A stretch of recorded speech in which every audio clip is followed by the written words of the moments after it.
യുവത്വത്തിന്റെ കരുത്തിൽ കാസർഗോഡ് ചെങ്കള പഞ്ചായത്ത് 2ാം വാർഡിൽ വിജയത്തുടർച്ച നേടാൻ LDF. വാർഡിലെ വികസന തുടർച്ചയ്ക്കായി 21 വയസ്സുകാരിയാണ് സ്ഥാനാർത്ഥിയായി നിയോഗിച്ചിരിക്കുന്നത്. നാടിനെ അറിയുന്ന സ്ഥാനാർത്ഥി നാട്ടുകാർക്കൊപ്പം പ്രചരണത്തിലും സജീവമാണ്.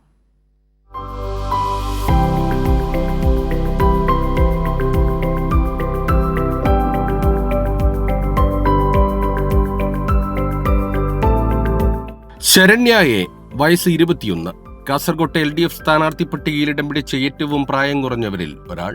ചെങ്കള പഞ്ചായത്തിലെ 2ാം വാർഡായ അടുക്കത്ത് വോട്ടർമാർക്കിടയിൽ ഓടി നടന്ന് ചെറുചിരിയോടെ വോട്ട് തേടുകയാണ് ശരണ്യ. പുതിയ വോട്ടർമാർ മുതൽ പ്രായമായവർക്ക് വരെ പരിചിതയാണ്. 1995 മുതൽ ഇങ്ങോട്ടുള്ള 30 വർഷക്കാലം അടുക്കം വാർഡ് ഇടതുപക്ഷത്തിന്റെ കയ്യിൽ ഭദ്രമാണ്. വാർഡിന്റെ വികസന തുടർച്ചയ്ക്കായാണ് ശരണ്യ വോട്ട് തേടിയെത്തുന്നത്. വരുംകാലങ്ങളിൽ ഈ വാർഡിനകത്ത് ഏറ്റവും മികച്ച രീതിയിൽ പ്രവർത്തിക്കാൻ സാധിക്കും എന്നുള്ള വിശ്വാസത്തിൻ്റെ പുറത്ത് പാർട്ടി എന്നെ ഏൽപ്പിച്ചിട്ടുള്ളത് വലിയ ഉത്തരവാദിത്വം തന്നെയാണ്. അത് എന്നെ സംബന്ധിച്ചിടത്തോളം എനിക്ക് നല്ല ബോധ്യമുണ്ട് ആ കാര്യത്തെ സംബന്ധിച്ച്. ഇപ്പോൾ എന്നെ കൊണ്ടാവുന്നതിൻ്റെ പരമാവധി 100% പൂർത്തീകരിച്ച് ആ എന്നെ ഏൽപ്പിച്ചിട്ടുള്ള ഉത്തരവാദിത്വം പൂർത്തീകരിക്കാൻ സാധിക്കും എന്നുള്ള നല്ല പ്രതീക്ഷ എന്നെ സംബന്ധിച്ചിടത്തോളം. കാസർഗോഡ് ഗവൺമെന്റ് കോളേജിൽ നിന്ന് BA മലയാളത്തിൽ ബിരുദം പൂർത്തിയാക്കിയ ശരണ്യ വിദൂര വിദ്യാഭ്യാസം വഴി ഹോസ്പിറ്റൽ അഡ്മിനിസ്ട്രേഷൻ കോഴ്സ് ചെയ്യുന്നുണ്ട്. കാസർഗോഡ് ഗവൺമെന്റ് കോളേജിൽ ഫൈൻ ആർട്സ് സെക്രട്ടറിയായിരുന്ന അനുഭവത്തിന്റെ കരുത്തുമായാണ് തദ്ദേശ തെരഞ്ഞെടുപ്പിലേക്ക് കടന്നുവരുന്നത്.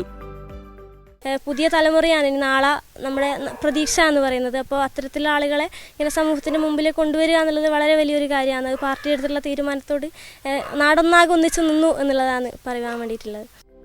ബാലസംഘം ജില്ലാ കമ്മിറ്റി അംഗവും SFI Kasaragod area joint സെക്രട്ടറിയുമാണ്.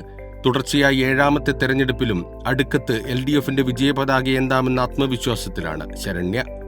Cameraman Shaiju പിലാത്രയോടൊപ്പം Siju Kannan.